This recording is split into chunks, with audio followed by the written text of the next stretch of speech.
nesse nosso estudo, que nós mais estamos aproveitando para trazer são teses novas para a psicologia, para a filosofia, para a literatura, para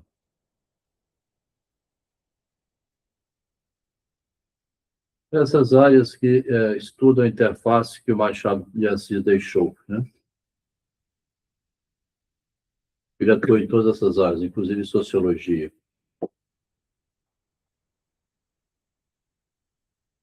Eu enviei aqui para algumas pessoas esse ensaio de 26 páginas, 27 páginas.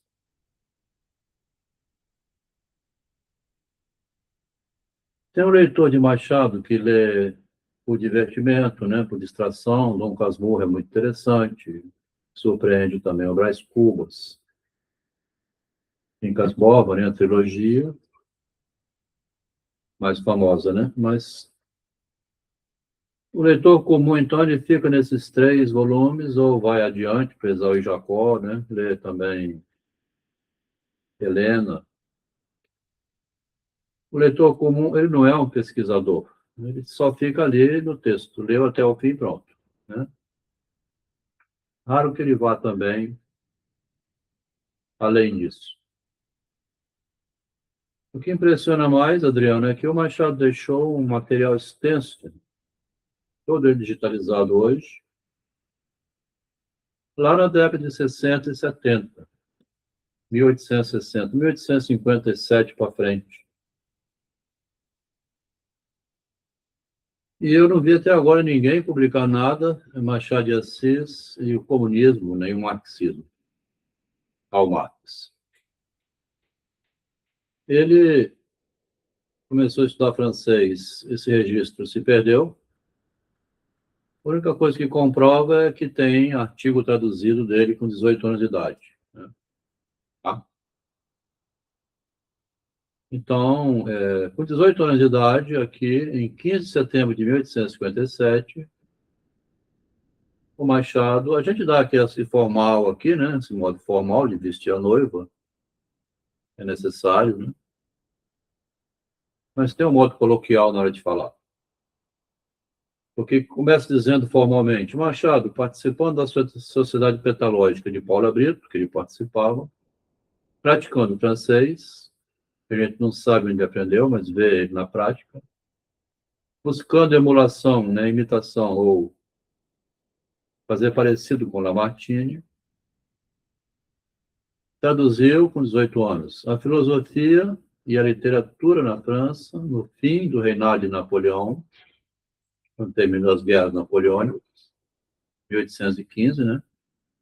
Foram condenadas ao silêncio, ou disciplinadas e alinhadas como batalhões assalariados debaixo do sabre. Aqui é a tradução original de Lamartine, não é Machado que escreve isso, ele traduziu. A natureza estava exaurida de homens no começo do século para preparar e completar a Revolução.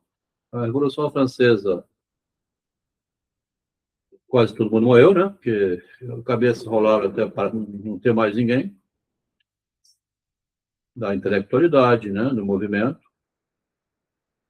Terminada a Revolução, completa a Revolução, a ideia que a criou parecia ter medo de si mesma, vendo que depois do seu parto teria um enfraquecimento. É importante a gente colocar essa frase também, pensando hoje no movimento feminista, que a ideia que criou deve ter medo dela mesma, né? Depois do parto teria enfraquecimento. O movimento feminista, aos pouquinhos, vai começar a enfraquecer. Já deu sinais, né? A própria mulher hoje ficou num gueto separado de universidades, meio social, assim, a mulher quer trabalhar, ela quer ser médica, mas ela não quer ser política, né? Perturba mais o relacionamento do que outras coisas. Então, é um pequeno movimento aí que a gente...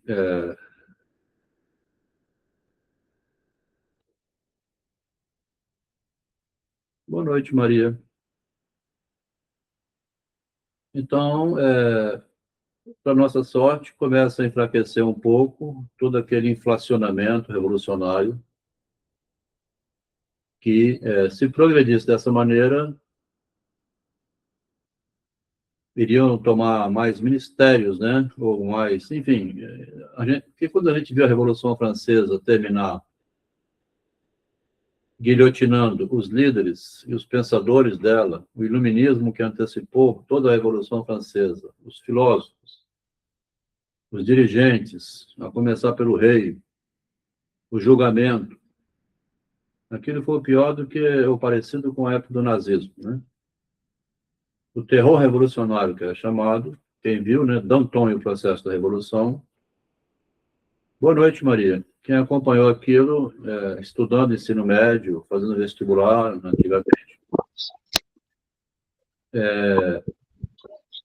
sabe que eles procuravam assim, você sabe de alguém, ouviu falar de algum, ia lá buscava o sujeito e guilhotinava.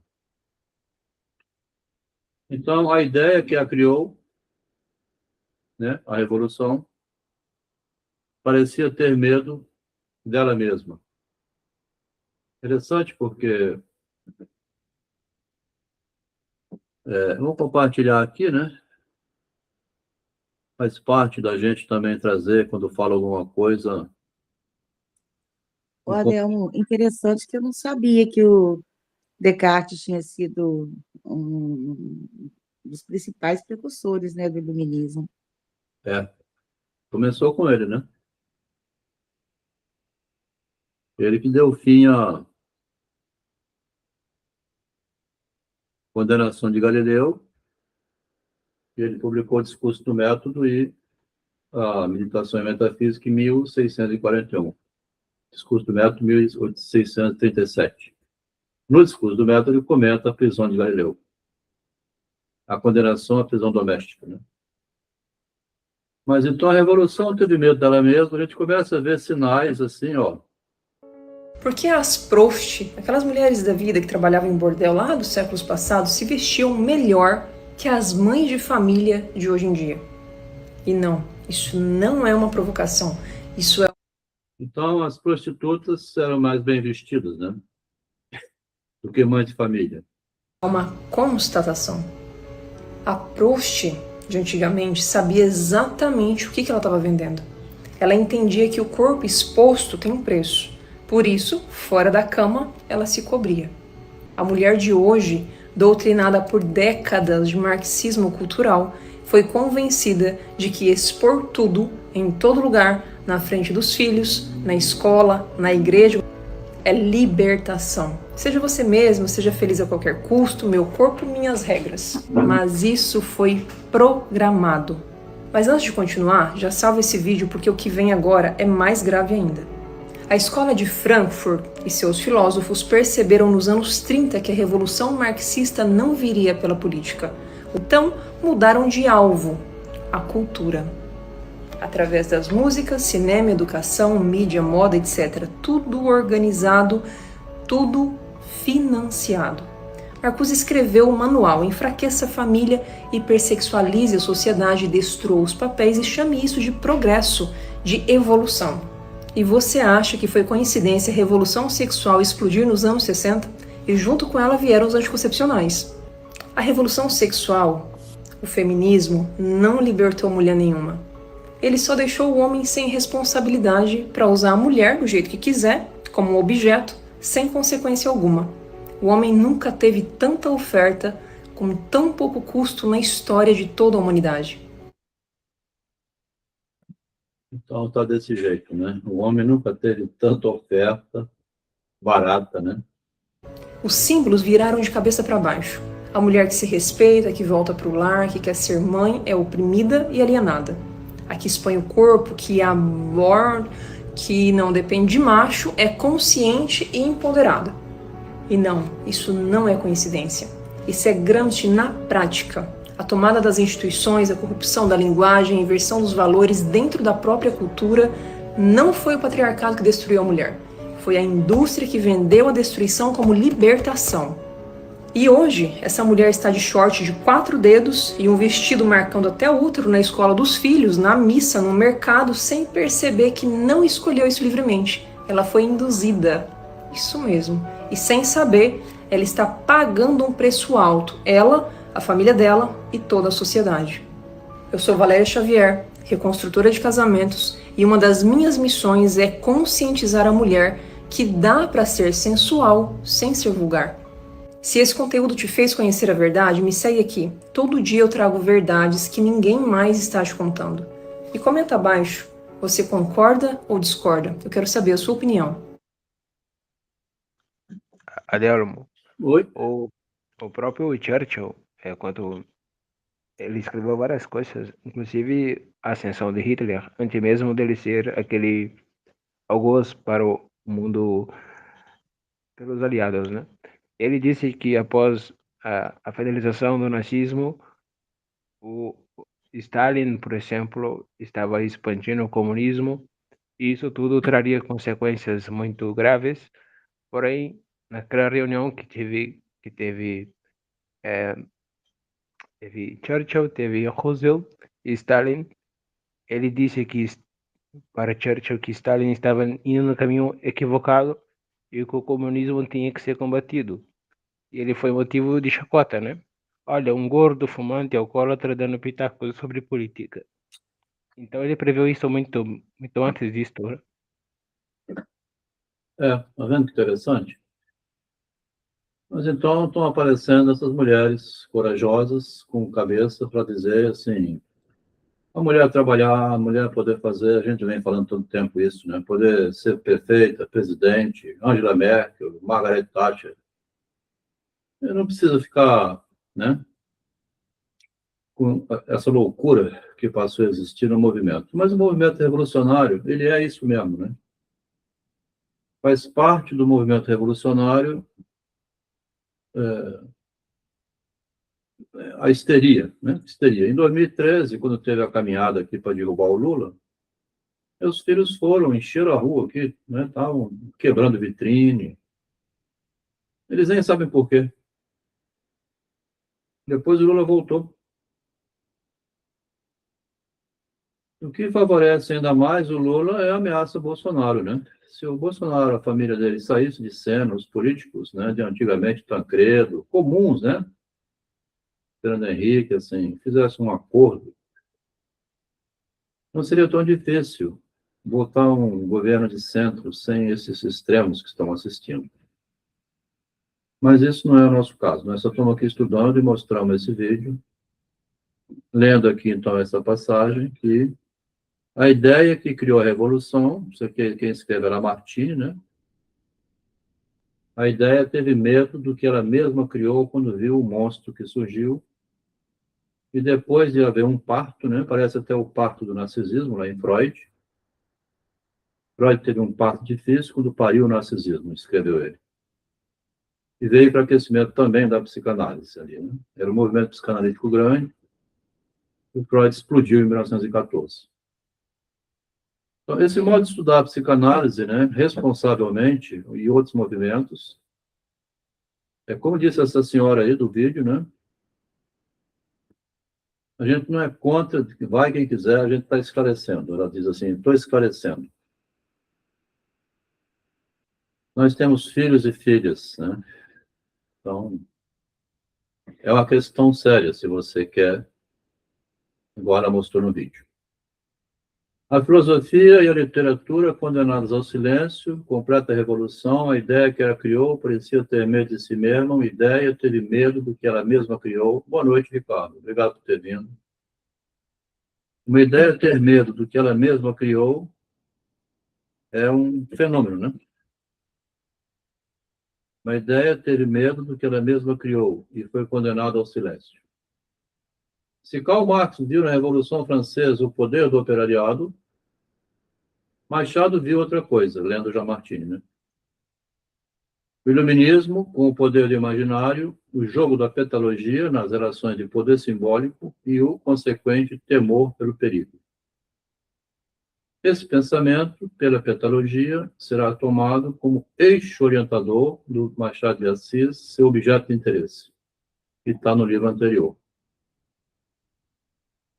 Nos comentários da semana, de 21 de dezembro de 61, oculto, né? Sempre trabalhando oculto, Machado. Ninguém viu Machado passando. debaixo do nome de Job, escreveu o Machado. Pretende Eugênio Peleton que a mulher, com o andar dos tempos, há de vir a exercer no mundo um papel político, em 61 do século passado, anterior, aliás. Sem entrar na investigação filosófica dessa profecia, a que dá uma tal ou qual razão à existência de certas mulheres da sociedade grega e da sociedade francesa, eu direi que é esse um fato que eu desejava ver realizado, em maior plenitude do que pensa o autor da Profession de Foi, profissão de fé. Eu quisera uma nação onde a organização política e administrativa parasse nas mãos do sexo amável, onde desde a chave dos poderes até o último lugar da amanuense, tudo fosse ocupado por essa formosa metade da humanidade.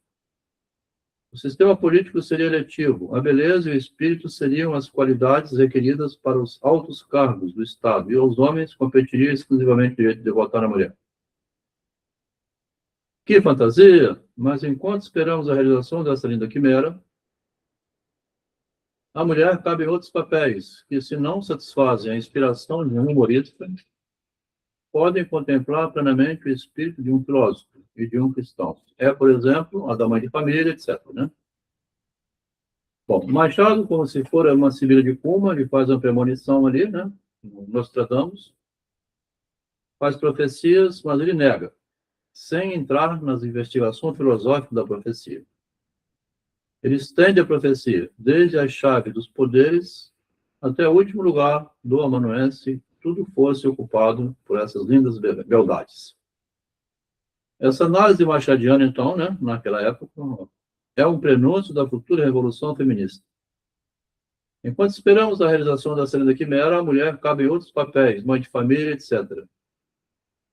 E adoçar os infortúnios da indigência e preparar cidadãos para a pátria. O iluminismo pregava a igualdade entre os homens, sem incluir as mulheres. É a reclamação do movimento feminista, né? Vindo da Revolução Francesa, igualdade, fraternidade e liberdade. Isso, quando eu conheci a minha namorada, que se tornou minha esposa, ela vinha justamente com esse discurso. Tá? A Revolução marxista libertou a mulher, se prometeu igualdade aos homens, mas nós, mulheres, não fomos igualadas. Então, ao meu ouvido, isso aqui falando durante muitos anos, você vai dando igualdade, porque, como disse a Clarice Borges aqui um dia, assim, é muito sedutor esse discurso, ajudar o pobre, né? Promover o excluído. É como se você já fosse receber assim, a bênção de Deus.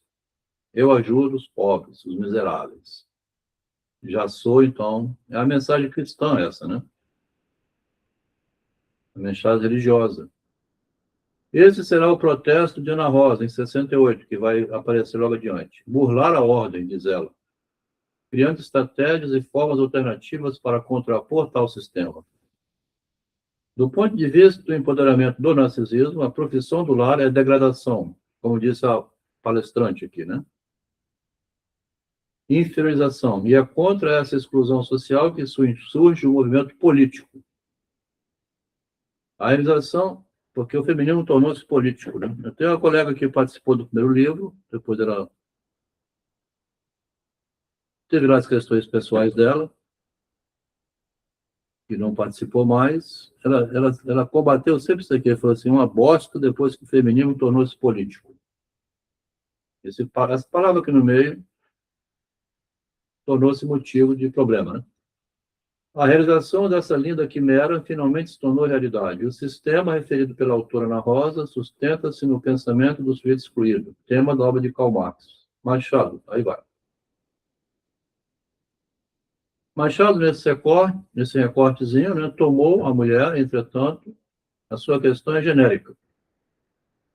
A ascensão social que, na concepção de Karl Marx, é a luta do oprimido contra o opressor, por ser mais sedutor. Nós vimos domingo, onde que vai terminar essa luta do oprimido contra o opressor. Duas pessoas de pele negra, uma destruindo a vida da outra. Pelo simples direito da farda, da superioridade, Se aquele rapaz for condenado, a filhinha dele não vai ver o pai no mínimo entre uns 4 anos, né? Então, a gente está vendo que é o que termina essa luta do oprimido contra o opressor. Os próprios sujeitos humanos, todos nós somos oprimidos, né? Tá? Todos nós aqui somos oprimidos. E quem oprime a gente é a gente mesmo, que você tem que se conter. Essa foi descoberta do Freud em 1914. Você joga contra você mesmo, não tem inimigo externo. O inimigo é interno, né? É a minha censura que me impede de fazer loucura. Mas eu posso ser levado à loucura quebrando a censura, se ela for violenta demais.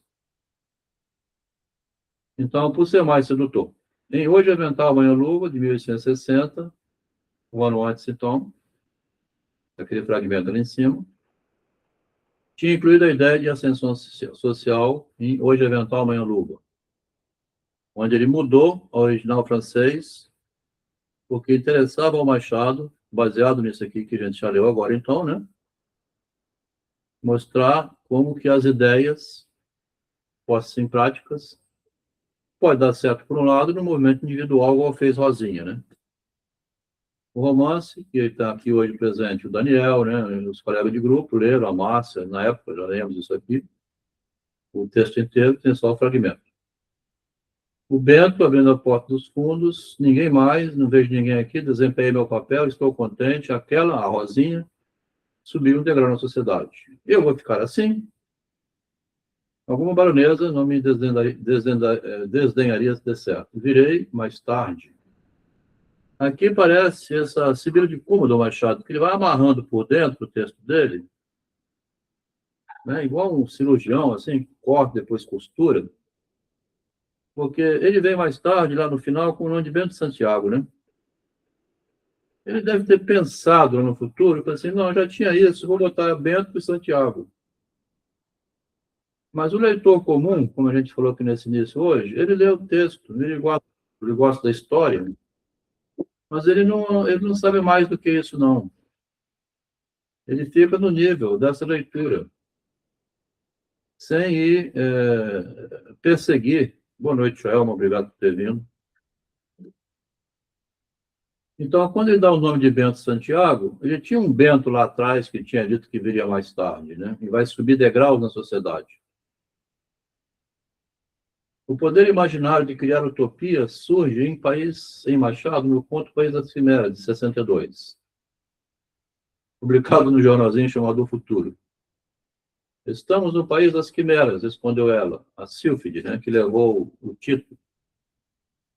No País das Quimeras? Das Quimeras, país para onde viaja 3/4 partes do gênero humano. Impressionante esse... Entende? Parece o Messi jogando bola, né? Uma bicuda, que chama também. Ele dá um pontapé na bola e vai pro gol. Porque ele diz que 3/4 partes da humanidade gosta de sonhar, né? Na utopia. Vive no mundo das quimeras. E uma pequena parte é que sustenta, né? Lá no Alienista, quem já leu e lembra, ele vai dizer que 20% de Itaguaí era racional, equilibrado, e 80% era desequilibrado. Então, ele mantém quase igual, 75%, 80% são os malucos. Mas depois que passa essa revoada dos malucos, a coisa assenta de novo, né? Então, 3/4 da parte, mais que não se acha consignado nas tábuas da ciência. Houve a apresentação com o cerimonial de estilo. Tito estremeceu quando pousou os lábios na mão fina e macia da soberana. E então, esta não reparou porque tinha na mão esquerda um psiché, que é justamente a psicologia, né? O espelho, onde se mirava de momento em momento, a soberana. Impetraram os três licença para continuar a visita do palácio e seguiram pelas galerias e salas do Alcazar. Cada sala era ocupada por um grupo de pessoas, homens ou mulheres, algumas vezes mulheres e homens, que se ocupavam nas diferentes mistérios de que estavam incumbidas pela lei do país, ou por ordem arbitrária do soberano. Tito percorria essas diversas salas com um olhar espantado. Estava parecendo um pesadelo, né? Estranhando o que via, aquelas ocupações, aqueles costumes, aqueles caracteres. Tá? Tem outro capítulo desse livro novo, né, que vai sair, que é a análise de caracteres. Em uma das salas, um grupo de 100 pessoas ocupava-se em adelgaçar uma massa branca, leve e balofa. Naturalmente, este lugar é a alxaria, pensou Tito. Estão preparando alguma iguaria singular para o almoço, a massa quimérica, né? Indagou Cicerone se havia acertado. Cicerone respondeu: não, senhor, estes homens são ocupados em preparar massa cerebral para um certo número de homens de todas as classes, estadistas, poetas, namorados, etc. Serve também a mulheres. Esta massa é especialmente para aqueles que no seu planeta vivem com verdadeiras disposições do país, aos quais fazemos presente deste elemento constitutivo. É massa quimérica da melhor que se ha visto até hoje. E pode-se ver, o Machado ele vai conduzindo ludicamente, né? Como disse um pesquisador aqui, uma tese muito boa sobre o jogo. Andei pesquisando o vocábulo jogo, que é o jogo do Machado, né? Como ele joga com a linguagem. E como descobriram agora recentemente, então, com o narcisismo, você pode jogar com a linguagem. Você pesca o outro, né? Sempre foi assim. Só que agora criou um problema, porque é pescador contra pescador. Tá? Pescador, quando o negro pescou outro negro, entregou à polícia. Uma palavra com 3 sílabas. Virou xingamento de condenação criminal como se fosse um tiro. É importante a gente demarcar bastante isso, porque é um momento da loucura que nós estamos vivendo. Né?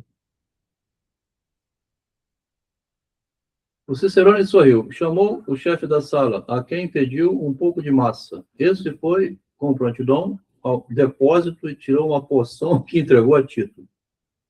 Mal o poeta, a gente não sabe o que ele quer dizer com essa brincadeira, mas é uma massa que está no depósito. Nesse momento ele não foi pegar gente assim para entregar, mas também foi, né?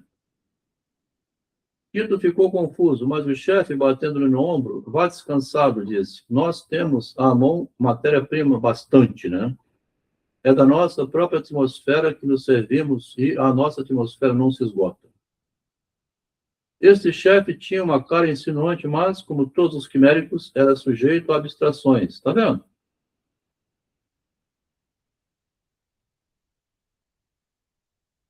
De modo que Tito não pôde arrancar-lhe mais uma palavra, porque ele, ao dizer as últimas, começou a olhar para o ar e contemplar o voo de uma mosca. Este caso atraiu os companheiros que se chegavam a ele e mergulhavam-se todos na contemplação ao lado do inseto. Ao lado do inseto. Os 3 continuaram o caminho, que é a recepcionista, né, a Sílfide e o Tito.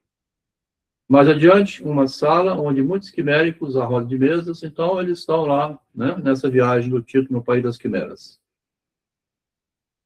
Entretanto, era a hora do almoço real. À mesa do gênio soberano só se sentavam o rei, a rainha, 2 ministros. Olha só. Luiz Althusser, aqui, ó, aparelho ideológico de Estado, né? O rei, a rainha, os ministros, o médico, e a encantadora fada, que havia levado o meu poeta àquelas alturas. No Machado, a fada encantadora é a própria linguagem, né? Que você sonha quando vai escutando e bota as crianças para dormir com relatos. A fada, antes de sentar-se à mesa, implorou do rei a mercê de admitir Tito no almoço. A resposta foi afirmativa. Tito tomou assento. O almoço foi o mais sucinto e rápido que é possível imaginar. Tito foi assistir ao jogo. Em roda da sala havia cadeiras onde estavam sentadas as utopias e as quimeras. Às costas dessas cadeiras empertigavam-se os fidalgos quiméricos. Não te lembras? À noite, cansado da luta do dia, recolhe-se ao aposento e aí, abrindo velas ao pensamento, deixaste ir por um mar sereno e calmo. Nessa viagem, acompanham-te algumas raparigas. Somos nós, as utopias, nós, as quimeras. Machado, para escrever um conto desse, com 22 anos de idade, 23, né, 1862, né? Era muito criativo, né, para imaginar tudo isso, né? Quer saber, tornou a utopia? Quem nos leva todas para a tua companhia? O poeta voltou a cabeça e viu a peregrina visão, sua companheira de viagem, que era a Sílfide, né? Foi ela que te levou, então, nesse mundo de fantasia. Então, quando fala aqui em cima, né, que a Revolução Francesa criou coisas que depois ela mesma ficou apavorada com o que ela criou, tá? A filosofia, né, que é a sabedoria, o iluminismo, que veio com Descartes em 1640 para frente, e terminou em... Né, a ideia teve medo dela mesma. São essas ideias que você vai sendo levado, depois você acabou saindo do shopping, levou para casa uma geladeira que custa 4 mil reais, você comprou por 12 mil, porque vai comprar em 40 prestações, e, enfim, essas coisas que você... Mas eu estava com a cabeça, hein, quando eu aceitei isso. Porque eles conseguem movimentar o desejo, e o desejo é sempre erótico também, né? Então a fantasia e a utopia entrelaçaram-se as mãos e olhavam para Tito. Ele, é como se ele usasse droga, né? Ele usa aquela filosofia para criar um conto desse. Nessa situação, soltou um grito de dor, fechou os olhos, deixou-se ir como se tivesse... Aqui está acordando do pesadelo. É o fim da Revolução Francesa. E se tivesse de encontrar um portermo de viagem à morte. Era, na verdade, o mais provável. Passados alguns segundos, Tito abriu os olhos e viu que caía perpendicularmente. Você cai de imaginário por real, né? Sobre um ponto negro que lhe parecia do tamanho de um ovo. Então ele estava voltando para a Terra. A Terra era um ovinho pequeno. O corpo rasgava como raio o espaço. O ponto negro cresceu e até fazer-se do tamanho de uma grande esfera. A queda do poeta tinha alguma coisa de diabólica. É mole? Ele soltava de vez em quando um gemido. O ar batendo-lhe nos olhos obrigava-o a fechar os olhos, né, de instante em instante. Afinal, o ponto negro que havia crescido continuava a crescer até aparecer ao poeta com o aspecto da terra. É a terra, disse Tito com ele mesmo. Era, na verdade, o mais provável. Passados alguns segundos, Tito abriu os olhos e viu que caía perpendicularmente. Aqui está repetido. Você também tem que corrigir, né? E botar o comentário, porque um é País das Quimeras, outro é Excursão Milagrosa. São dois contos que ele repetiu e alterou um pouquinho. Creio que não haverá expressão humana. Adelmo, era tão forte assim como não? Ou ele projetou isto para os tempos atuais? Porque é tão atual como... Sim. Era tão forte assim, quer dizer, forte é a cabeça do Machado de imaginar tudo isso, mas você vê que interessante que ele criou uma...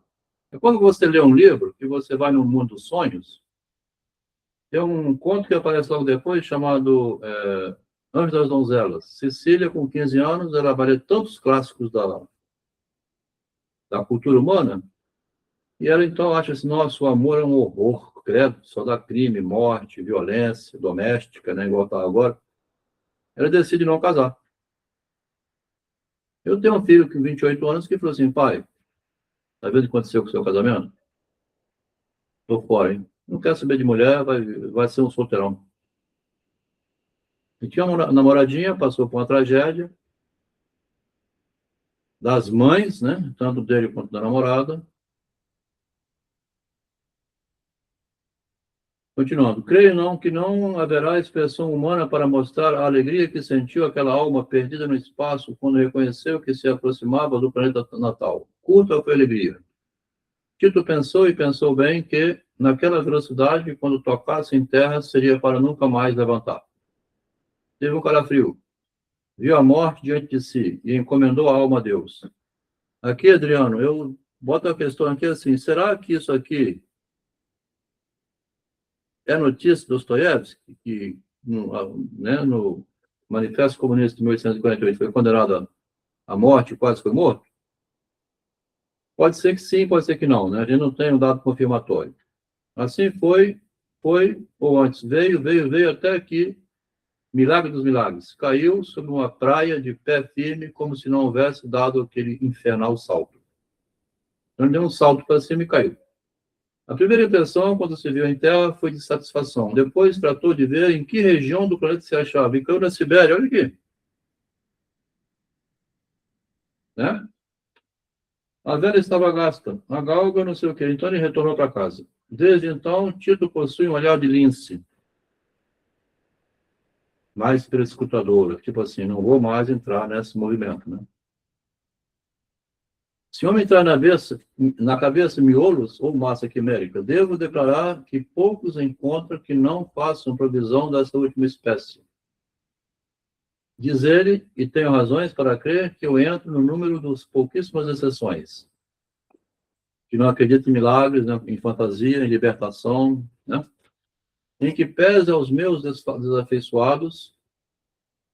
Então, aqui o Machado vai incluir os desafeiçoados, porque ele já começava a ter, era muito assim também, como ele está escrevendo isso aqui, né? Quem entendia essas mensagens via nele o inimigo, um problema, né? Ele já chamou de desafeiçoados. Mas então ele fala aqui que esse país das quimeras era o rei das bagatelas que governava. Era o Stalin, esses, né, governantes cubanos. Tá? Então, isso aqui está no texto, eu só repito para enfatizar, recorta, eu faço pouco comentário, mantenho sempre o autor falando para não ficar, como diz, dando pitaco, né?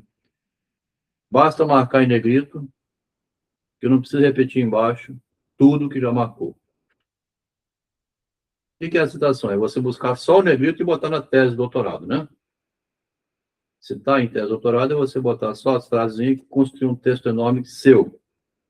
Eu adoto o método contrário. Marco aquilo que ele citaria e deixo o autor falando. Vou criando as pontes de ligação. 2 anos depois desse texto, em 64, em seus costumeiros comentários, a gente encontra um comentário do Machado sobre uma peça de teatro do comunismo. Essa peça de teatro eu consegui baixar, assim, tem disponível em PDF. Não precisa ir até São Paulo, na biblioteca, pegar um livro para ver se acha, depois não acha. Está tão fácil hoje que essa peça está disponível para leitura, quem quiser ler. Essa semana eu pude contar que foi rica em produções dramáticas, 2 comédias em um ato.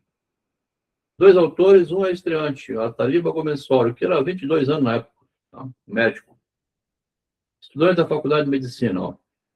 Não assisti à apresentação, mas ouvi dizer que a comédia agradou muito, que é cheia de vida e movimento, e semeada de bastante sal cômico. Tem por título Comunismo. Então, lá no meio da crônica tem só esse detalhe que passa batido e quase ninguém nota e não associa com o País das Quimeras, né? Porque ele vai relançar em 66 o País das Quimeras com outro título. Eu acredito que é por causa dessa percepção do comunismo. Muito embora tivesse traço aqui, né, com a Sibéria, tá? Com a morte na frente dos olhos, né? Mas ele podia estar se referindo a alguém da Revolução Francesa, que também teve muita gente com a morte diante dos olhos e dentro dos olhos. O comentário sobre o comunismo se repete em setembro, né? Esse comentário aqui é de junho. Em setembro ele repete a mesma coisa. Aí agora ele comenta, parece que ele viu uma representação, ou ele leu, não sei, porque ele começa a falar dos personagens. O casal Pitanga é um progresso sobre o comunismo.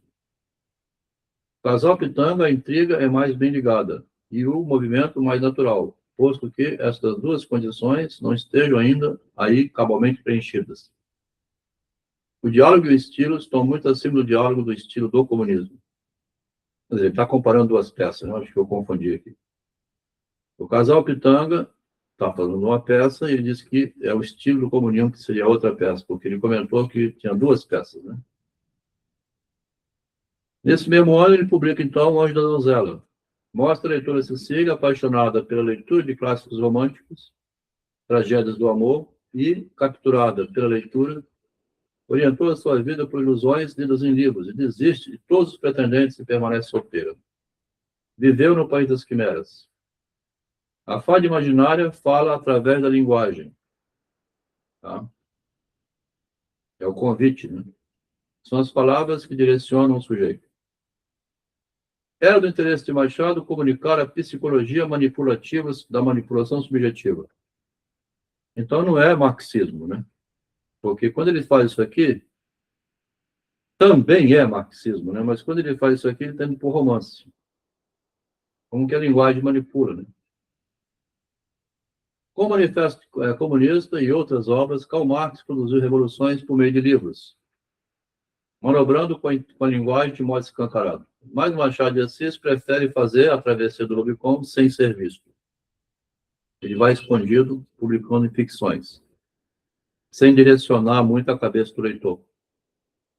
2 anos depois, em 66, relançou O País das Quimeras, de nome agora Uma Excursão Milagrosa.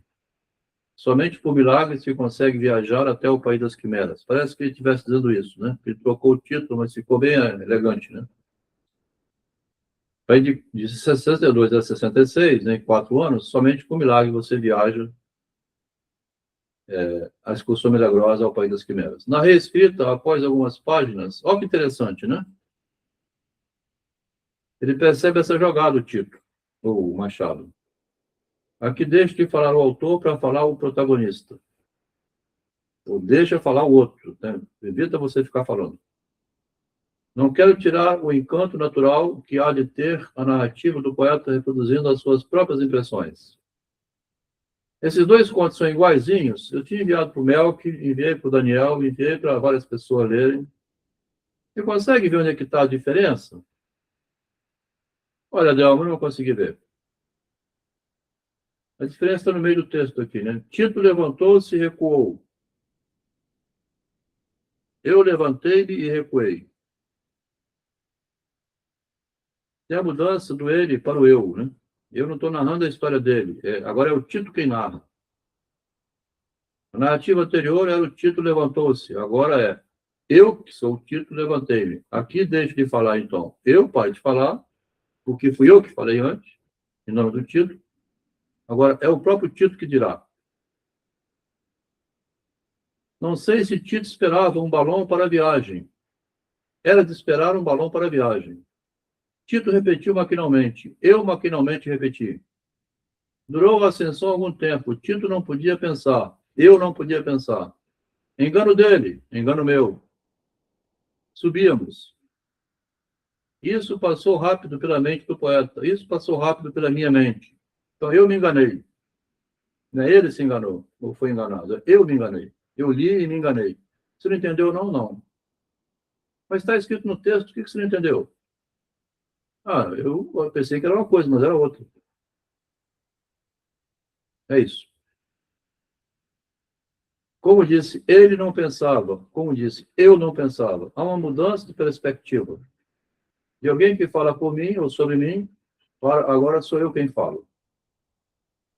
A linguagem seria, então, a musa que tem o poder de induzir o sujeito a seguir irrefletidamente, sem pensar alguma direção. Hoje o Daniel mandou um áudio aqui.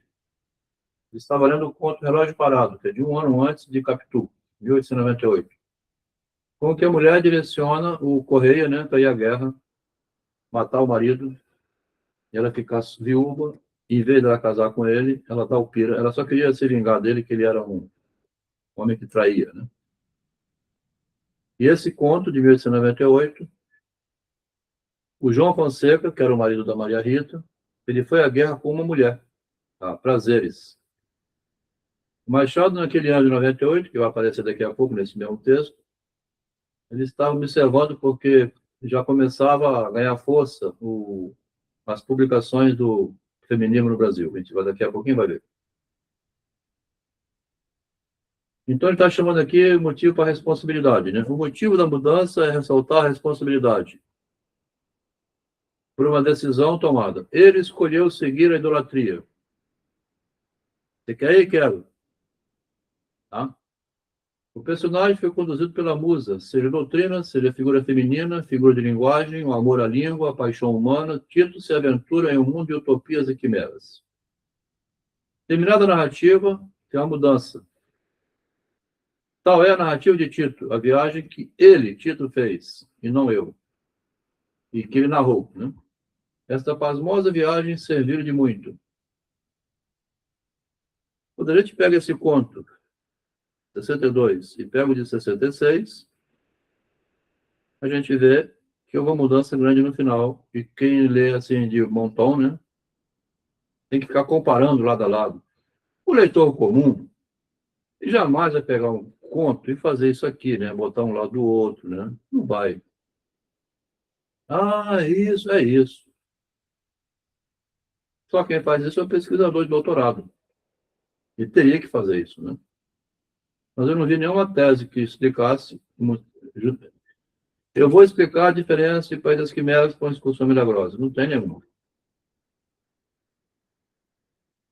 Isso pode servir de exemplo aos futuros viajantes. O Machado aqui estava um pouco assim, querendo também ensinar através da linguagem, né? Ou ele estava sendo irônico, né? Porque ele mesmo não concorda que a linguagem ensine alguma coisa. O que ensina sempre é você quebrar a cara na experiência. É o que ele tinha traduzido lá em cima com Lamartine. Aprendam os outros no espelho deste. Não pode ser verdade que ele estivesse dizendo isso, mas ele diz assim, mais uma charada, né? Decifre, eu te devoro, né?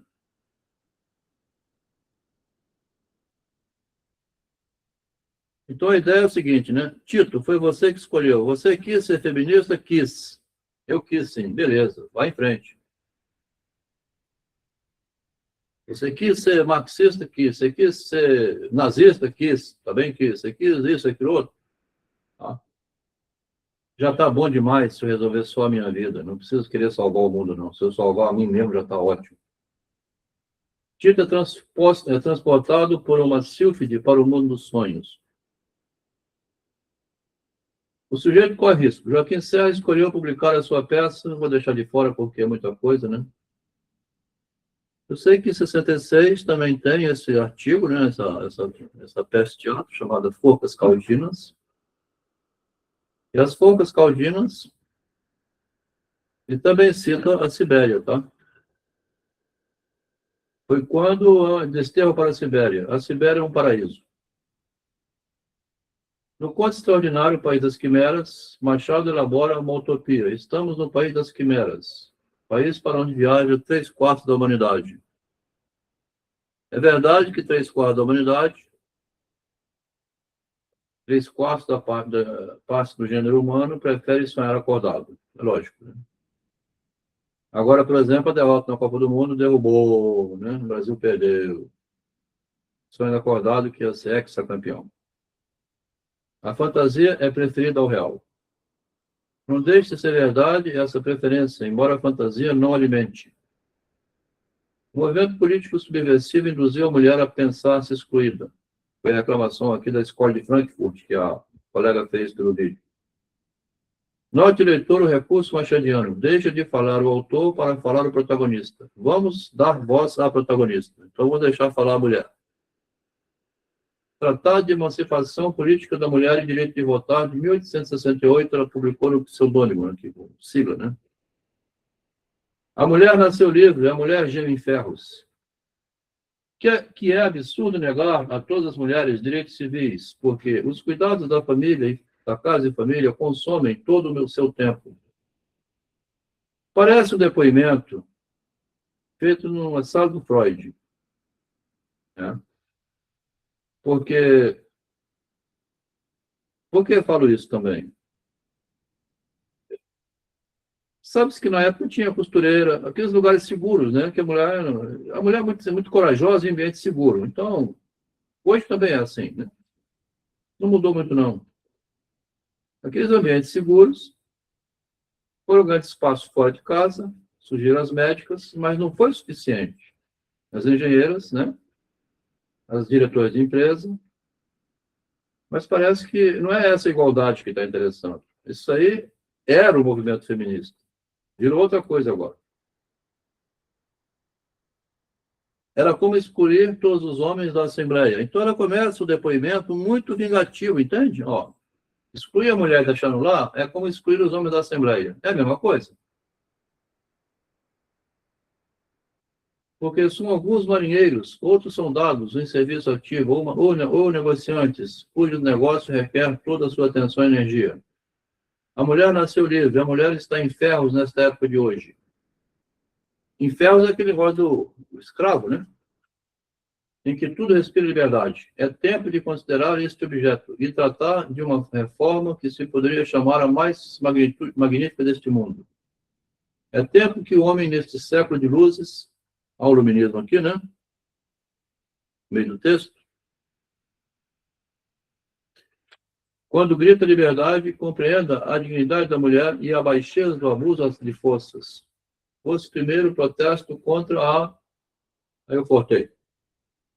Governar um Estado, pelo contrário. Por exemplo, tem Elizabeth e Vitória na Inglaterra, tem Catarina da Rússia, tem... Então, tinha essas mulheres. Quer governar? Vai se eleger, né? Talvez você consiga ser rainha, um bom marido, né? Sei lá, te promova. Mas não quer dizer que todas queiram isso, né? Maria Teresa da Hungria e muitas outras. É a opinião geral que a mulher não pode resolver questões diplomáticas. Isabel Uric, sobre a escravidão da Vestíndia, em sua obra imortal intitulada... Ela é bem culta, né, na verdade. É uma professora que deve ter sofrido muito no casamento, tá? Aí ela tornou-se revoltada e quer chamar todas as outras para fazer o mesmo que ela passou. São experiências privadas, né, de sofrimento que você passa, não dá para generalizar para todo mundo. Ela é muito inteligente, né? Pelo que escreve. E a mulher não tem garantia nenhuma. Por isso que é um perigo. Você pega e lê isso aqui, fica influenciado. Nossa Senhora!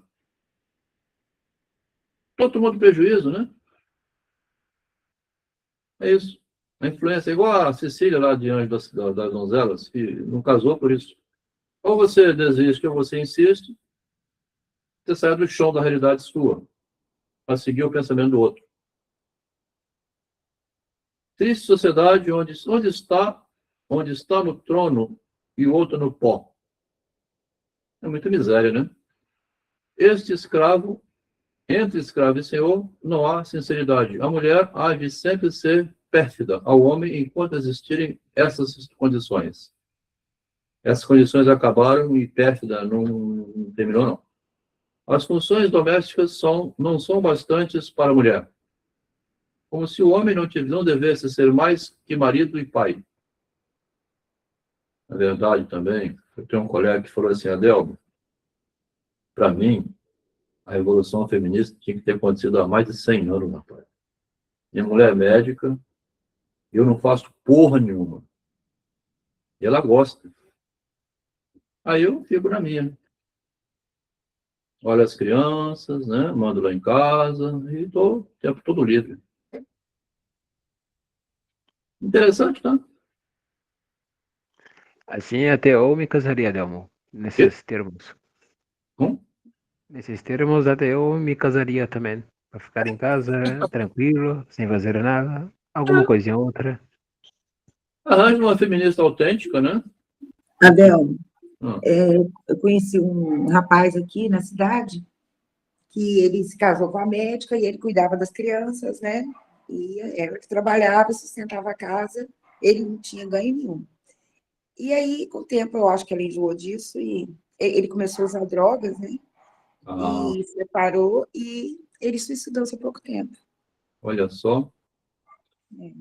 São as histórias individuais, né? É sempre a gente vai bater aqui. Nós estamos no grupo do narcisismo, cada um que se sabe como pode, cada um que se proteja, que se cuide, né? Para não seguir nem a doutrina de um lado nem do outro, depois você dizer igual lá o Tito do Machado, né? Foi ele que me levou para o mau caminho. Negativo, camarada. Você entrou nessa também porque você achou que era vantajoso. Vai ver que esse sujeito aí que suicidou-se, ele depois viu, como disse, se viu no espelho do outro, assim, alguma coisa, né? Eu não posso dizer nada, não sei nem quem é. Então, ele filmou o suicídio. Mas o que é que levou? Você procurou saber? A mulher não queria voltar para ele, né? E ele queria voltar, e ficou meio perdido aí. Entendi. Ele já estava... aconteceu aqui, então, com o contrário, né? Com a minha cunhada que veio à morte, ela sustentava tudo aí, depende, né? Mas quando rompe, assim, uma relação dessa, né? Devemos procurar ser mulheres livres. Para a verdadeira mulher não há tentação alguma. O problema todo é que Faltou um esse aqui, né? Esse tratamento psicológico, ela está fazendo um tratamento psicológico escrito aqui, né? Ela está no consultório de Freud, tá? Esse texto é o consultório de Freud. Só que o leitor, se fossem gravadas as sessões de Freud para a cidade inteira ouvir, ia ter só horror. Esse texto de Freud aqui é texto publicado que está na tese de doutorado, foi, né? É citado por uma tese de doutorado. Ó. Cristiana de Paula Ribeiro, mestrado em História, em 2018, uma dissertação que escreve: A vida caseira é a sepultura de talento. Tá?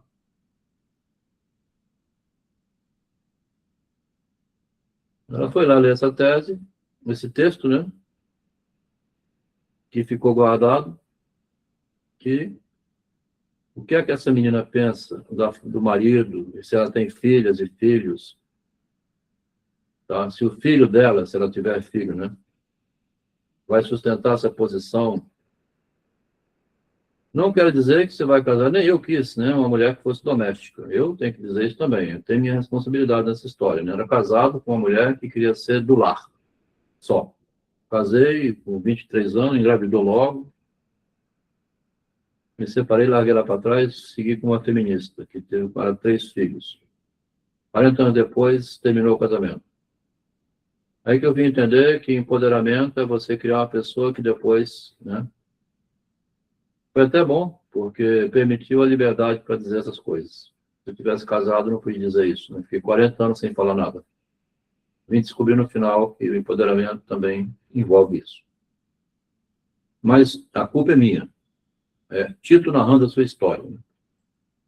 Entrei nessa, entrei de gaiato no navio e estou por aqui.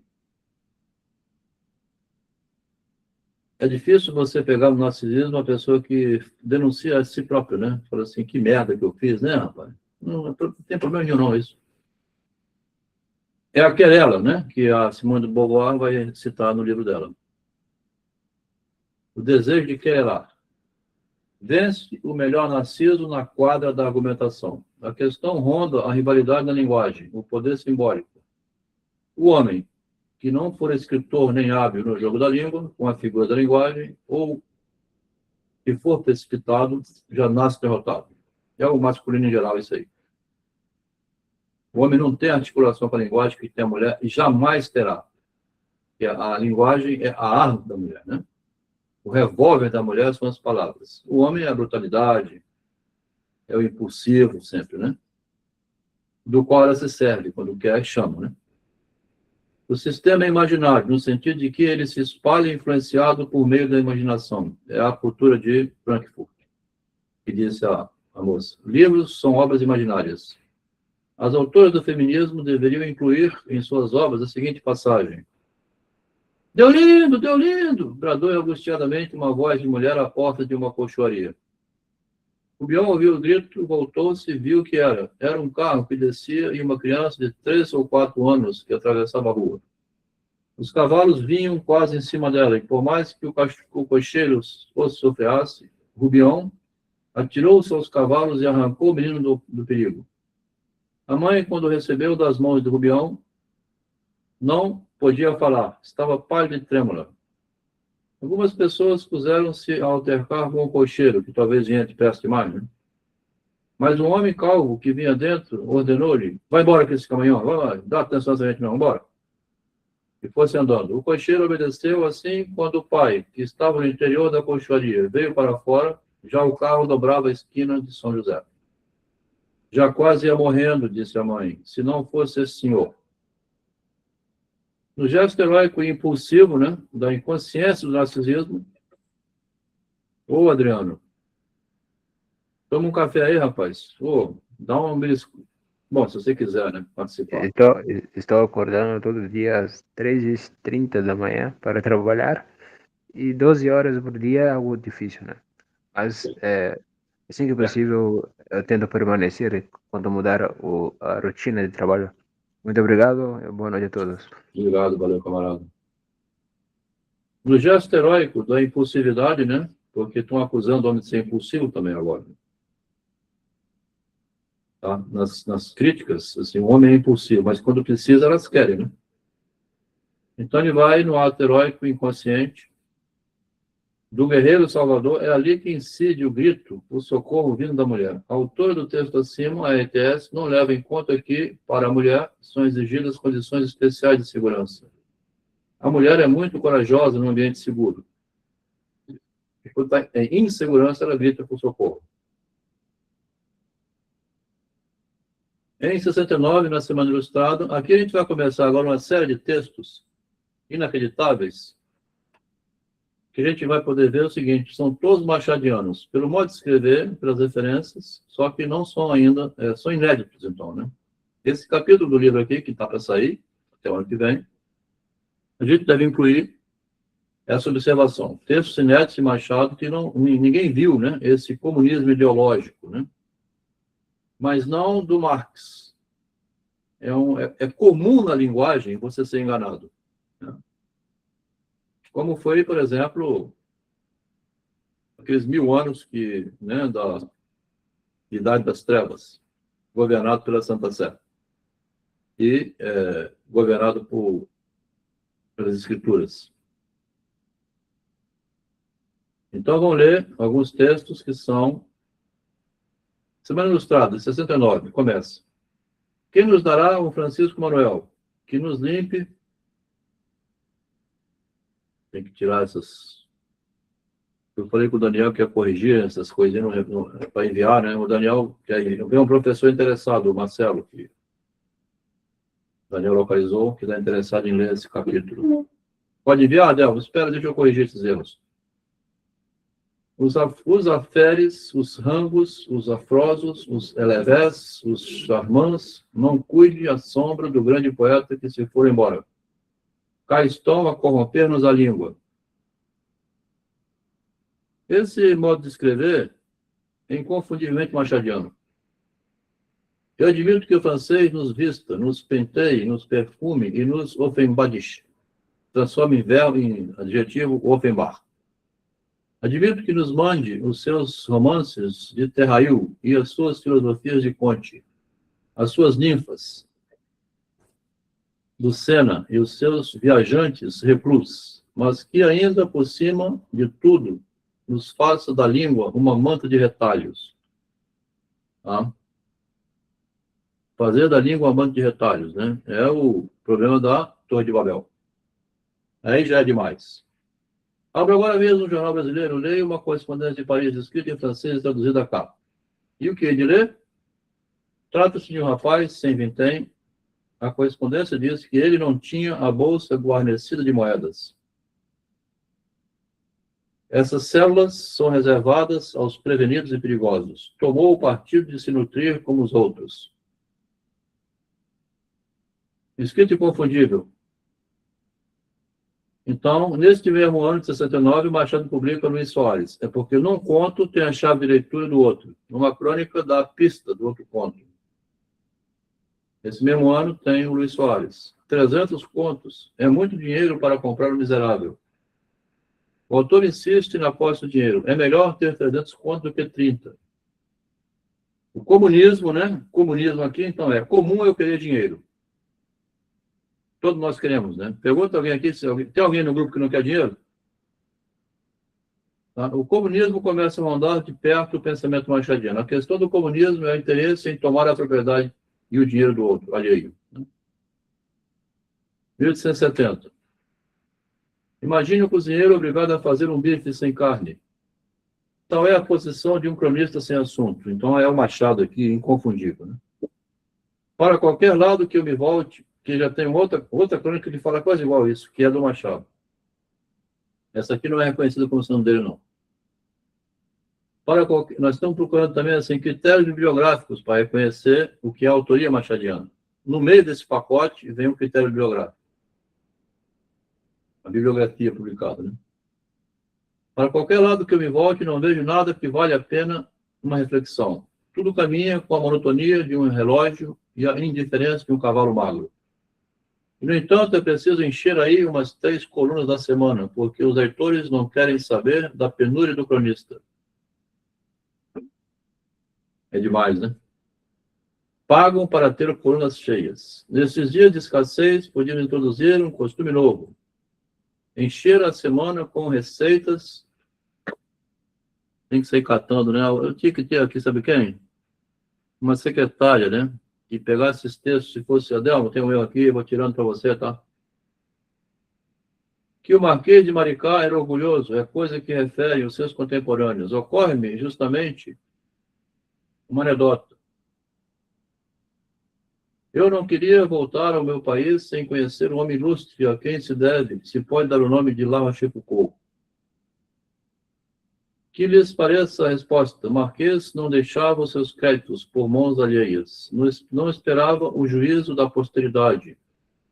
Era Enéas e Virgílio, ao mesmo tempo, o sacerdote do seu próprio altar. Deixou um excelente livro de máximas. Traz uma correspondência de Paris.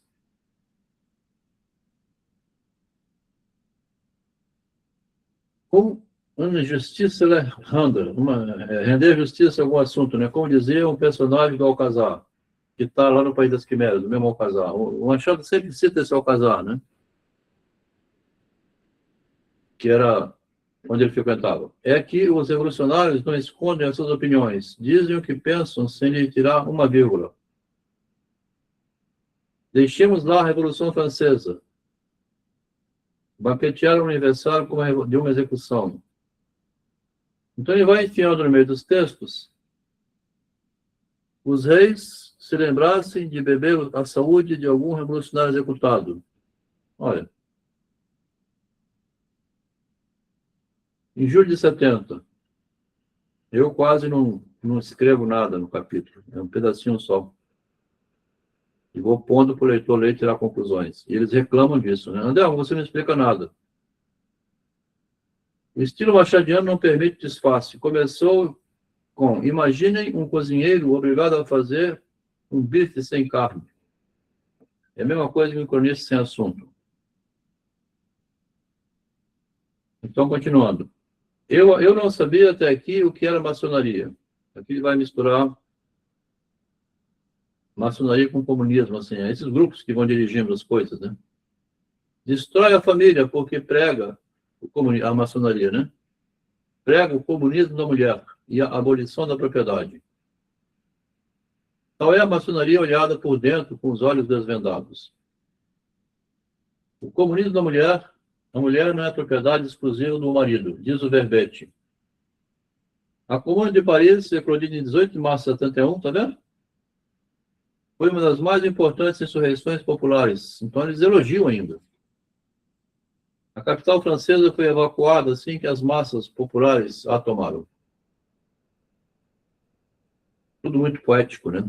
Parece lindo falar assim. Então, em fevereiro de 71, que aqui foi em março, né, que eclodiu, a eclosão é quando vem a fogo, né? Mas, na verdade, já vinha desenhando desde antes. Ao vigário capitular de Pernambuco.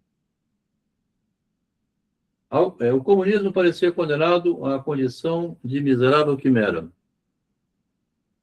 Se você digitar no Google essa frase, não tem artigo nenhum que mencionou. Daniel, tem aqui uma tese de doutorado prontinha para você. Isso aqui é só você retrabalhar esse texto, por exemplo, né? Fazendo novas conexões. O comunismo parecia condenado à condição de miserável quimera. Tá? Então, a gente não vê em lugar nenhum alguém dizendo que o Machado tivesse lido ou comentando Karl Marx ou o comunismo. Não existe tese fundamentada assim. Não, o comunismo não é um sonho bom. O comunismo não é só uma doutrina justa, é também uma verdade prática.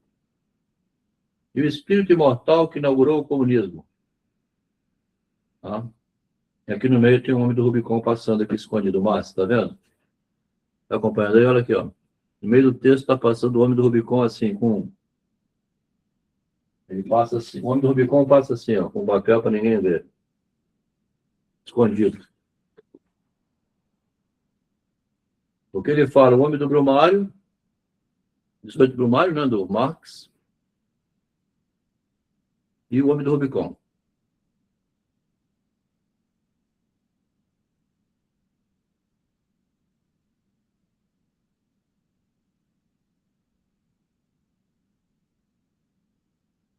O leitor revolucionário, está vendo aqui no texto, né? De caridade? Perguntará o leitor revolucionário. De caridade, revolucionário leitor. A questão das Bíblias já fez com que o general Lima ficasse sem sepultura. Por vir expor mais um cadáver à mesma contingência, arrancar as fatais Bíblias às mãos dos vendedores é dar à alma deles uma probabilidade de salvação. Porque aqui ele está reclamando nesse... Eu não li o texto todo, né? O vigário capitular está reclamando que estavam vendendo Bíblias falsas e comprando elas todas, para que não tivesse Bíblias falsas circulando na cidade. Então ele vai concluir o seguinte: se o vigário capitular, é só Machado que escreve assim, né? Se o vigário capitular me paga tantas Bíblias, é que elas são dignas da igreja. Ele inverte a proposta, né?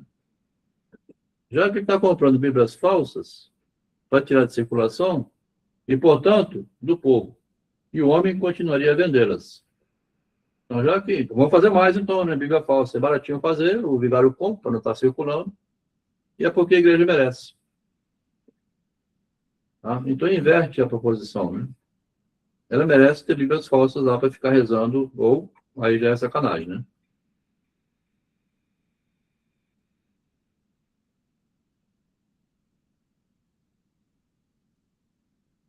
Bom, a frase, né? A frase aqui, ó, aqui no meio do texto.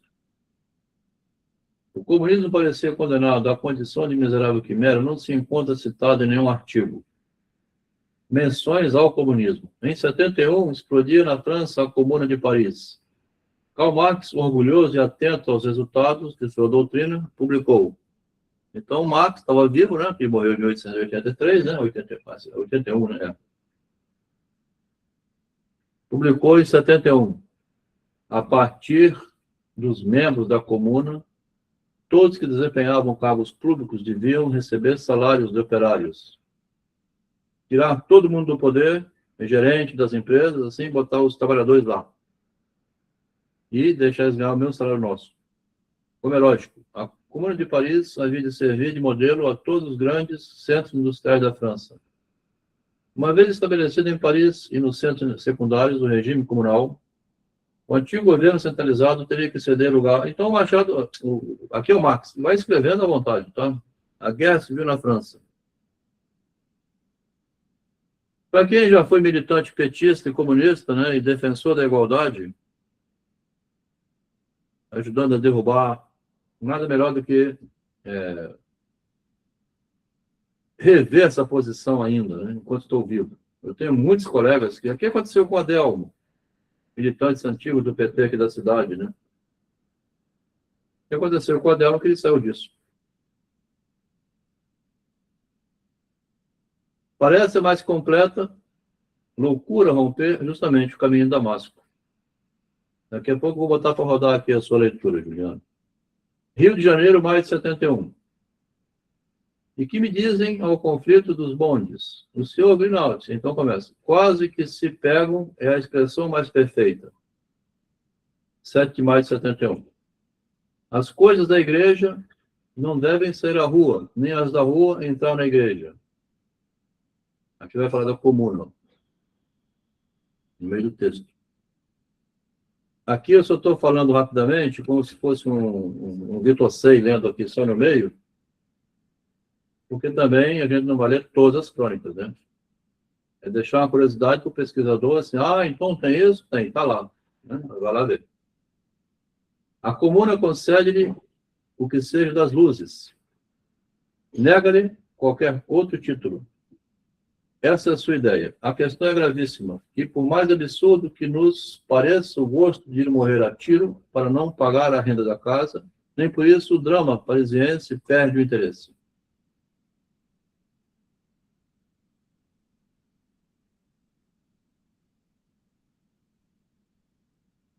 Tá? No começo do ano de 71, aparece em vestígio dela. Publica-se, de repente, uma ordem policial contra a frequência das plataformas. E, sendo indigno de todo o mito que se preza, dar a explicação clara do seu proceder, nem aquele, nem naquele nem neste, nem provavelmente nos séculos futuros, se conheceria a razão da ordem policial, se não fosse a crítica filosófica. Segue Machado de Assis, oculto debaixo do Dr. Semana, anunciando a temerária repetição do terror revolucionário. É o texto que eu botei aqui em cima. Fiz um breve comentário embaixo. O Adel, Uhum. eu estou assim, impressionada, porque você está virando o Machado do avesso, né? É muito rico esse capítulo, viu?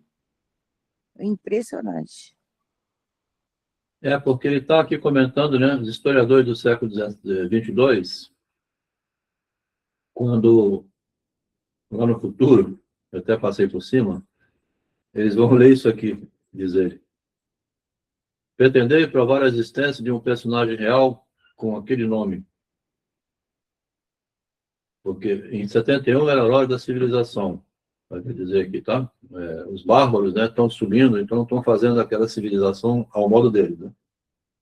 Mas ele vai dizer que lá no século XXII, em 2150, por aí, né, vão compreender essa história.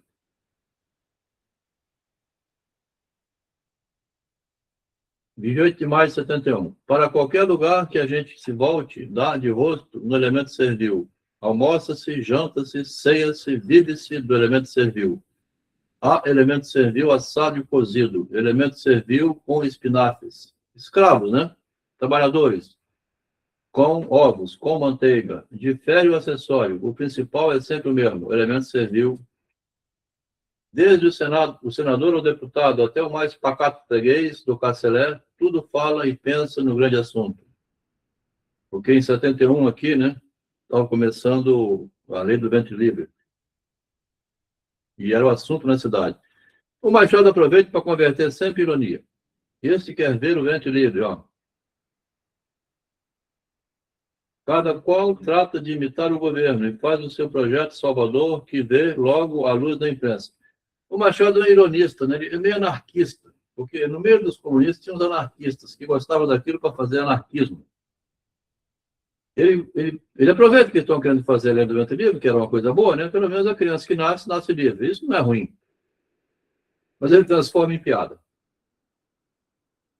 Este quer o ventre livre, aquele insurge-se contra semelhante ideia e pede a abolição dentro de um prazo longo. Outro, mais radical, deseja simplesmente o status quo que tem hoje.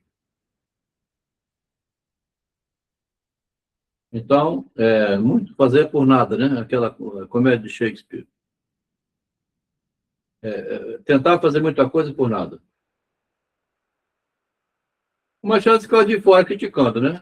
Houve ganho, sim, houve avanço, né? A mulher trabalhar, minha esposa era engenheira da Vale, ganhava um salário igual o meu. A gente tinha um padrão de vida muito bom. É bom a mulher trabalhar, não é ruim, não. Casal trabalhar é ótimo. Do que ter um sustentando o outro, né? Até porque nós, na separação, cada um tem o seu. Se o marido cai doente, a esposa sustenta a casa. Se ela fica desempregada, tem o salário do marido. É bom ter dois que trabalham. Isso não é ruim, não. Vivi 40 anos bem casado dessa maneira, né? Tinha um padrão de vida muito bom.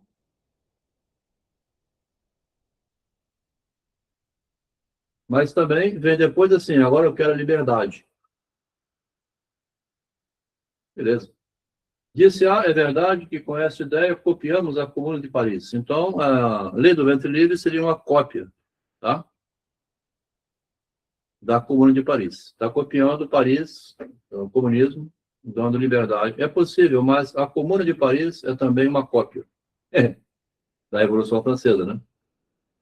Ainda hoje não se achou outro meio de viver senão alimentando o estômago. A força da coisa não respeita nada. Está tudo escrito no texto. Disfarçado em crônicas, Machado faz referências diretas ao nome de Marx e ao comunismo. Na ficção, ele faz de modo direto. O autor da Comuna é Deus. Está chamando Karl Marx de Deus aqui, né? É o mentor intelectual. Esse aqui é um prisioneiro que veio para o Brasil na época, né? Um fugitivo. Quem conhece a história do comunismo tem esses Félix Piatti e um monte de outros aí. 2 fatos extraordinários e revolucionários. Tem muita notícia, tá? É muita crônica. O Machado tinha um trabalho de escrever assim, em agosto, nós estamos aqui, né? Tinha começado lá em cima. Vou voltar, não. Mas é muita crônica, tá? Que ele foi publicando, está interpretando. 2 acontecimentos notáveis, os maiores da presente década. A coisa mais assombrosa, mais surpreendente, mais incrível, toda a ladainha de Sévigné. 2 fatos extraordinários e revolucionários. Passaram, entretanto, sem que ninguém desse por eles. Tal é a apatia do espírito público. Estendemos a mão, mandemos esses 2 sucessos à posteridade. Mandemos esses 2 acontecimentos para depois. Ele tinha uma loucura com o negócio de posteridade, né? Sempre que tinha uma chance, ele falava disso. Até no meio de uma crônica vagabunda dessa, sim, vagabunda, mas uma joia no meio de tanto. Ele vai contando votos. Está visto, é a lei da Comuna de Paris. Todos para tudo e tudo para todos. Confesso que ainda estou de boca aberta. Tá? No contexto da Comuna de Paris, o Machado publicou o conto chamado Felicidade. Esse conto de 71, dentro desse contexto, o Machado é tão miserável que você lê o conto Felicidade e cai numa armadilha de todo tamanho, porque ele não explica nada, né? A explicação está em outro texto. Uma mulher bota um anúncio dizendo que quer casar, ela é milionária, riquíssima, quer casar com alguém. O sujeito aparece, interessado por ela. É dinheiro fácil, tá? E no meio do texto, a mulher que chama Branca muda de nome. Passa a receber o nome de Felicidade. Quer dizer, o cara vai casar com a Felicidade, milionária, tá? E depois ela some no final. Igual a Quimera, do país das Quimeras. E o personagem, ele vai para o manicômio lá em Rio Praia Vermelha. Tá? Mas no meio do conto não tem nada de comunismo. Se o senhor tirasse a sorte grande, pergunta lá a personagem, perguntou ela, indagaria a procedência das notas que lhe dessem? Ele tirou a sorte grande, ele viu um anúncio.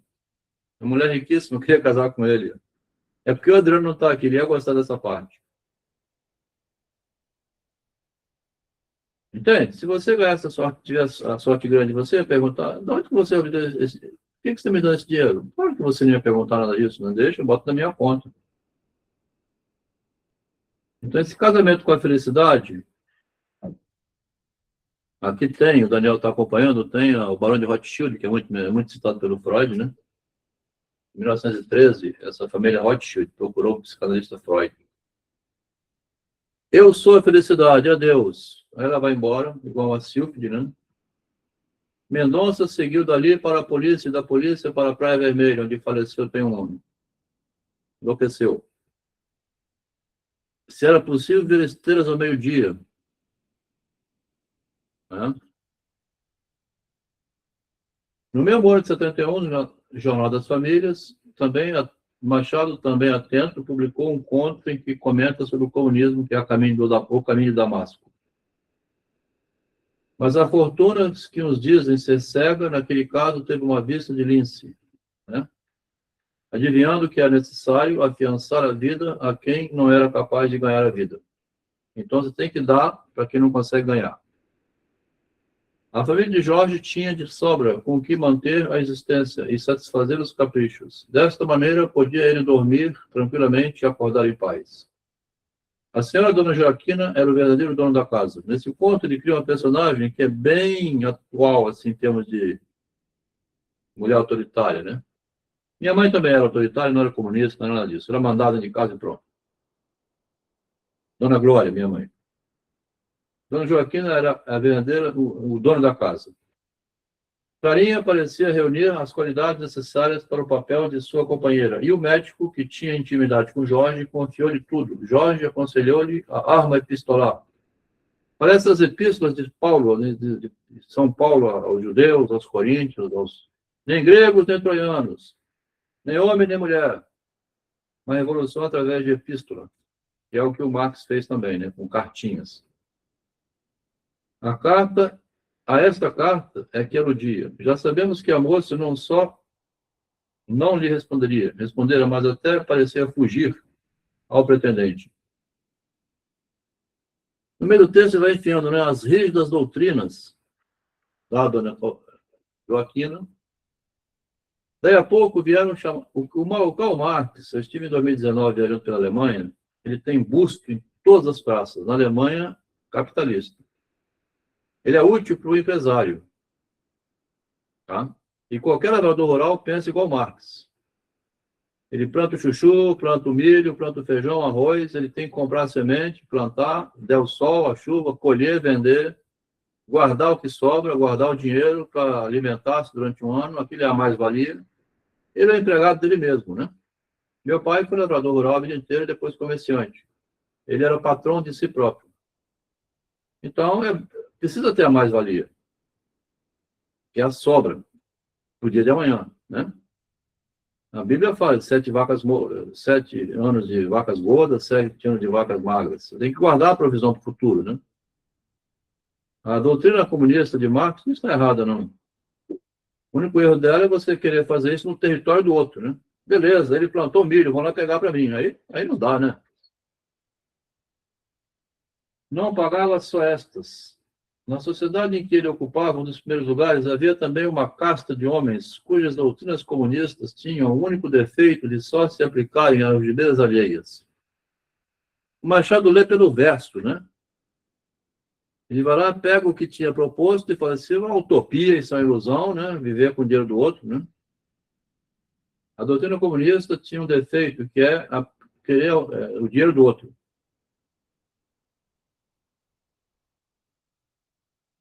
Bom, aqui na página 17, nós estamos, né? Tem 27. É preciso ir a um outro conto, em que Machado aconselha: saber ler nas entrelinhas é um grande talento, e o senhor Fonseca incontestavelmente possuía. Quem quer que tem dinheiro.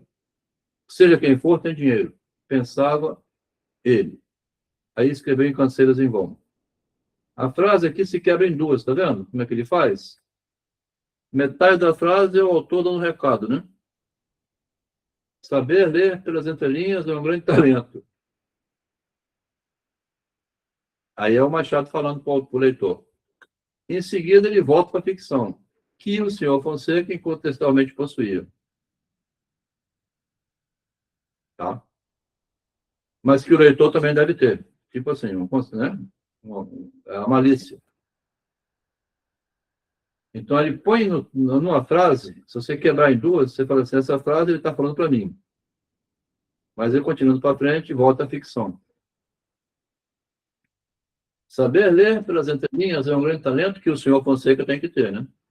Isso aqui é linguagem feminina, né? Porque a mulher, quando tem essas indiretas, assim, no meio das conversas, tá? É assim que ela fala.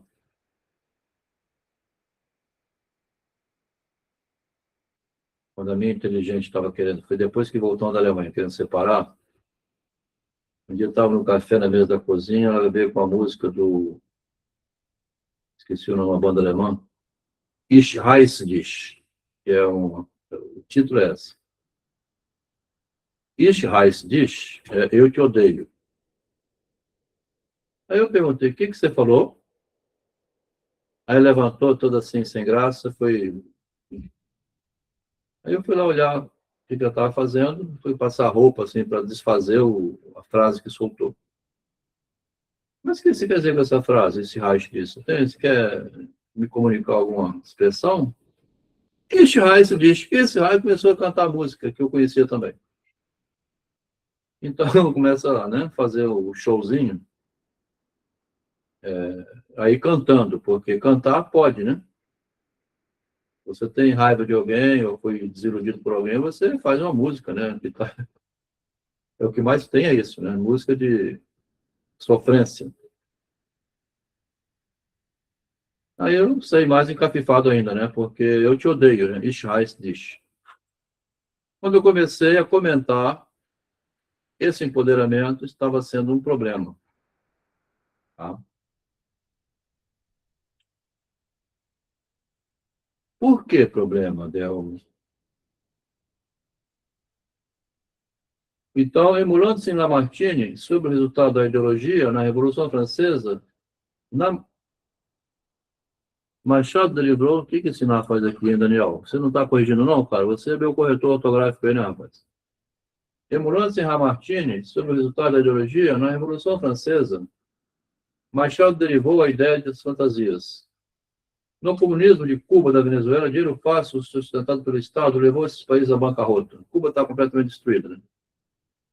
É sedutora a proposta de jornada de 36 horas para que trará empregos e qualidade de vida, dizem debatedores. Aqui tem uma nota de rodapé lá do Congresso Brasileiro. Reduzir as horas de trabalho, está deixando 6 horas por dia, né? Tá? Já tirei. Não era governo Lula, né? Que começou em 2002, talvez reelege em 2026. Doutor Simone escreve na Semana Ilustrada. Aqui eu vou botar o seguinte, aqui já são 9h35.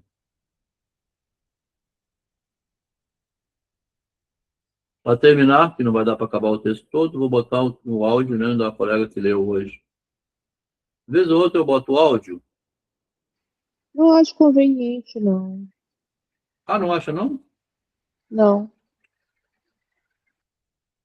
Então tá bom. Pensei que fosse um orgulho, né?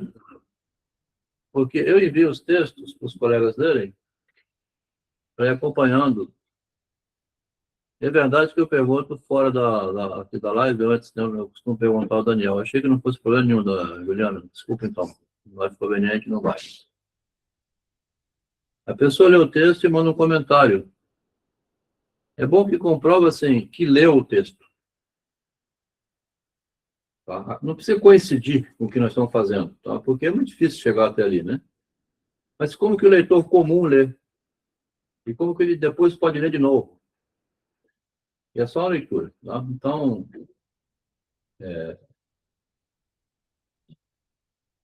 ainda bem que está presente, né? Se estivesse ausente e pusesse, seria chato demais.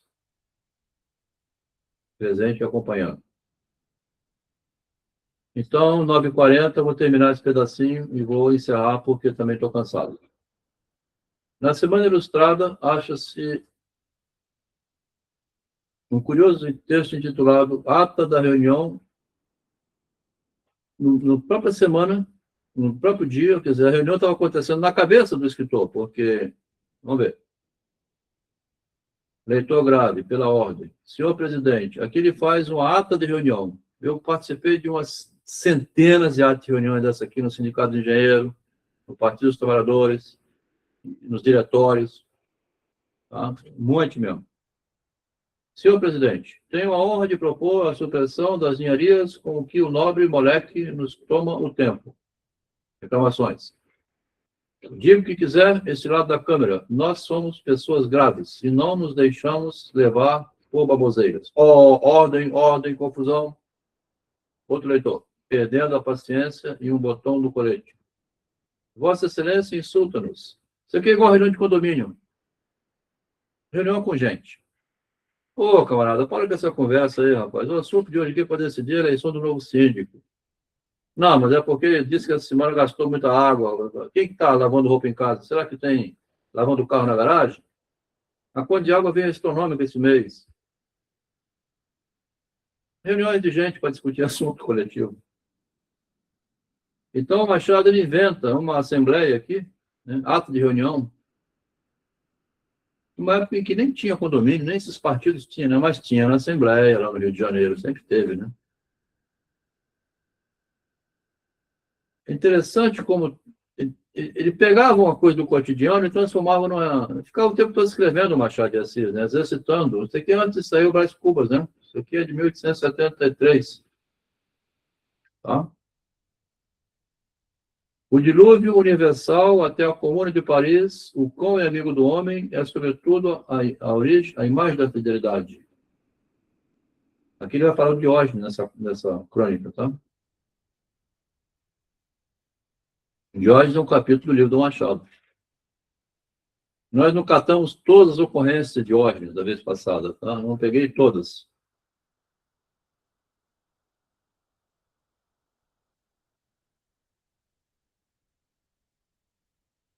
Aqui, de novo, ele fala, ó, todos sabem, senhores, que o homem é um animal bípede, perverso, contribuinte e legislador. Boileau chama-o tolo, ainda por cima, sorte animal, animal sujo.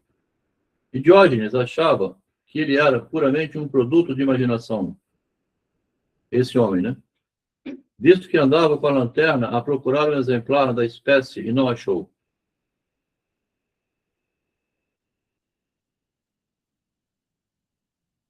Tá? Bom, gente, eu vou ficar por aqui, né? Não sei se tem alguma pergunta, alguma questão interessante, algum comentário que interessaria. Tem a Márcia, tem a Juliana, tem o Daniel, tem o Ricardo, o Roberto, o Joelma. São 6 pessoas, é uma quinta-feira.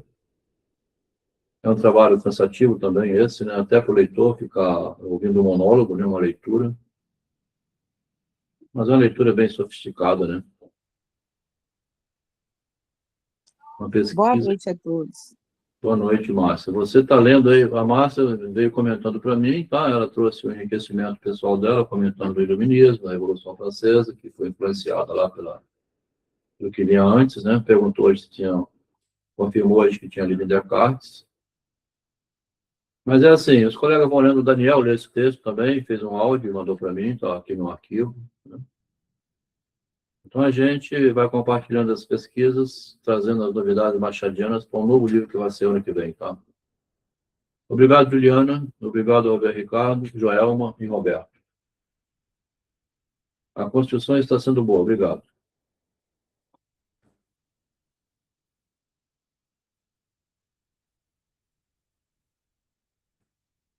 Valeu, Roberto.